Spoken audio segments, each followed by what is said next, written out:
Sir क्या multiple को borrower हो सकता है? सवाल लोग करते हैं कि अगर लोन मेरा खराब हो गया और मैं को बोरोर हूँ तो क्या मुझे बाद में जो लोन लेना होगा तो उसमें मुझे कोई परेशानी? अगर मुझे अपने को बोरोर को लोन चलते हुए रिमूव करना हो तो क्या? ये भी होता है कि मान लीजिए कि लोन चल रहा है और को बोरोर की मृत्यु हो जाती है, फिर क्या होगा?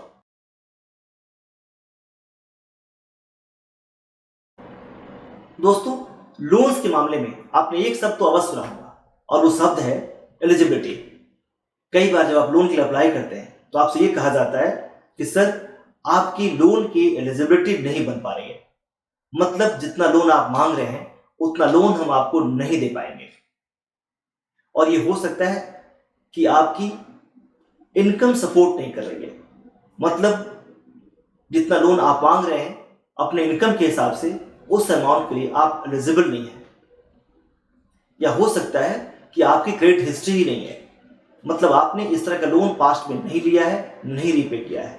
या ये भी हो सकता है कि आपकी इनकम और डेट का रेशियो गड़बड़ हो गया है, लेकिन आपकी रिक्वायरमेंट है, उसके बगैर आपका काम नहीं चलेगा। उस कंडीशन में लेंडर या फिर कंसल्टेंट आपको कई फैक्टर्स के सहारे, उसके हेल्प से आपके एलिजिबिलिटी को बढ़ाने की कोशिश करता है और उसमें से सबसे इंपॉर्टेंट फैक्टर है को बोरोइंग। वो आपको सलाह देता है कि सर आपको अपने साथ को बोरोवर को अटैच करना पड़ेगा, तभी आपकी लोन की एलिजिबिलिटी बन पाएगी। तो मित्रों नमस्कार, मैं हूं अशोक झा और मैं अपने वीडियो के माध्यम से ये कोशिश करता हूं कि लोन्स और बिजनेस की तमाम बारीकियों को आप तक पहुंचाया जाए, जो आपके डिसीजन लेने में सहायक हो सके, आपके बिजनेस की ग्रोथ में उनकी भूमिका हो सके। तो आज के वीडियो में बात करूंगा द पावर ऑफ को borrowing to enhance the eligibility and getting the financial goals। तो मित्रों मैं बात करूंगा कि को बोरोइंग होता क्या है, को बोरोइंग का बेनिफिट क्या है, को बोरोवर किसको बनाया जा सकता है और को बोरोवर बनाते समय आपको क्या ध्यान रखना चाहिए, और साथ ही साथ कुछ सवाल को लूंगा जो अक्सर मुझे को बोरोइंग के मामले में पूछा जाता है। दोस्तों ये साफ है कि को बोरोइंग का मतलब ये हुआ कि आप एक अगर इंडिविजुअल हैं तो आपके साथ और इंडिविजुअल जुड़ जाए या आपकी कंपनी आपके साथ अटैच हो जाए। इसके कारण आपकी क्रेडिट वर्दीनेस बढ़ जाती है, उनके इनकम्स आपके साथ ऐड हो जाते हैं और आपकी एलिजिबिलिटी बढ़ जाती है, आपकी रिक्वायरमेंट पूरी हो जाती है।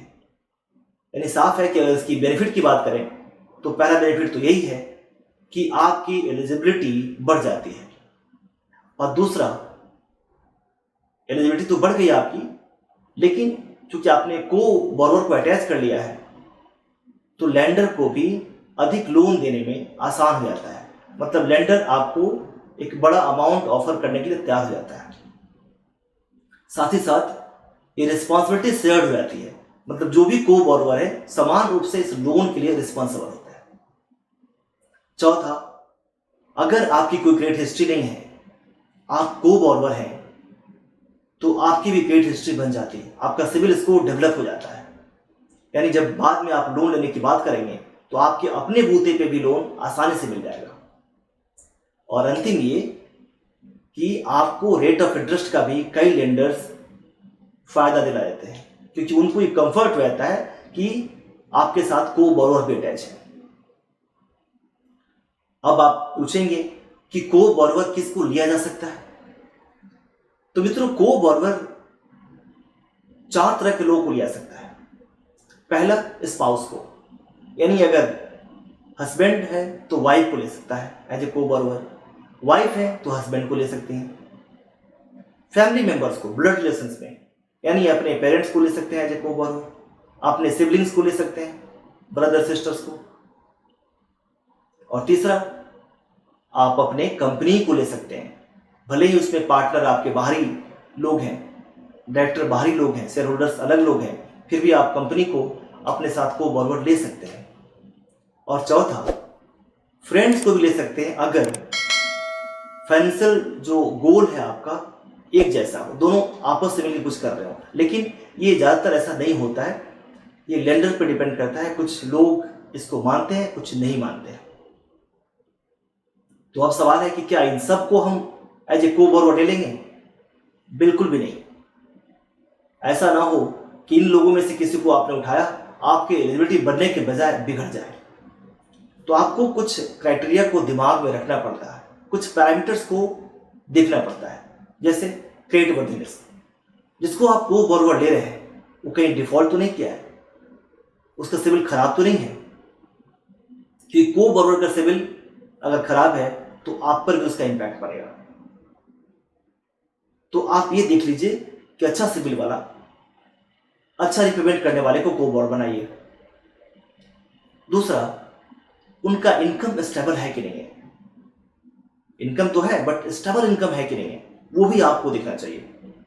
तीसरा, फाइनेंशियल डिसिप्लिन है कि नहीं आपका बोरोवर, अगर नहीं है तो मत बनाइए उसको। और चौथा, जो मैंने बताया कि आपको अपने रिलेशनशिप में से ही किसी को बनाना होता है। तो इन पैरामीटर्स के साथ आप अपने को बोरोवर को चुन सकते हैं। और दोस्तों, को बोरोवर की बात अक्सर बड़े लोन्स में या बड़े टेन्योर के लोन्स में किया जाता है। जैसे अगर होम लोन लेते हैं, टेन्योर बड़ा होता है, उसका लोन अमाउंट भी बड़ा होता है, वहां को बोरोवर जरूर मांगता है बैंक। चाहे आपके एलिजिबिलिटी बन रही है उसके बावजूद भी मांगने की कोशिश करता है और लेता भी है। Loan against property, working capital या बिजनेस लोन, इन सब में को बोरोवर की डिमांड की जाती है बैंक के साइड से। तो मित्रों, को बोरोवर का कंसेप्ट किसे लेना चाहिए, क्या क्राइटेरिया देखनी चाहिए, ये तो आप समझ ही गए होंगे। तो मित्रों, अब कुछ सवाल ले लेते हैं जो अक्सर मेरे को लोग को बोरोवर के रिगार्डिंग पूछते हैं। लोगों का कहना होता है कि सर क्या मल्टीपल को बोरोवर हो सकता है? मेरा जवाब है कि बिल्कुल हो सकता है। इसकी लिमिट लेंडर्स अपना तय करते हैं। सामान्यतः 5 को बोरोवर तो हो ही जाते हैं, उसके आगे भी 7, 8, 9, 10 भी हो सकते हैं, वो डिपेंड करता है लेंडर पे अपनी। दूसरा सवाल लोग कहते हैं कि अगर लोन मेरा खराब हो गया और मैं को बोरोवर हूं, तो क्या मुझे बाद में जो लोन लेना होगा तो उसमें मुझे कोई परेशानी होगी? बिल्कुल होगी।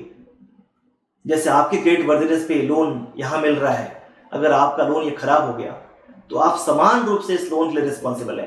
तो अगर सिविल गड़बड़ हुआ, लोन आपने ठीक से रीपे नहीं किया आप लोगों ने, तो आपको बाद में परेशानी होगी, आपके सिविल में भी ये रिफ्लेक्ट करेगा। अगला सवाल ये होता है, सर अगर मुझे अपने को बोरोवर को लोन चाहते हुए रिमूव करना हो तो क्या करेंगे? क्या कर सकते हैं? जवाब है कि बिल्कुल कर सकते हैं, लेकिन उसके लिए आपको अपने लेंडर से परमिशन लेना पड़ेगा। और एक सवाल ये भी होता है कि मान लीजिए कि लोन चल रहा है और को बोरोवर की मृत्यु हो जाती है, फिर क्या होगा? तो उस कंडीशन में या तो अगर लोन आपका इंश्योर्ड है तो उस इंश्योरेंस से लोन रीपे हो जाता है, या फिर जो को बोरोवर हैं उनकी रिस्पॉन्सिबिलिटी होती है उस लोन को रीपे करने की। तो मित्रों, मुझे उम्मीद है कि को बोरोवर का कंसेप्ट आपको समझ में आ गया होगा। अगर अच्छा लगा वीडियो तो मैं तो कहूँगा कि इसको शेयर करिए, औरों तक पहुँचाइए। ज्ञान जितना बांटेंगे उतना बढ़ेगा, सबका फायदा होगा। तो चलिए, मिलता हूँ किसी और वीडियो के साथ, किसी और इन्फॉर्मेशन के साथ। तब तक आप सबको नमस्कार, धन्यवाद।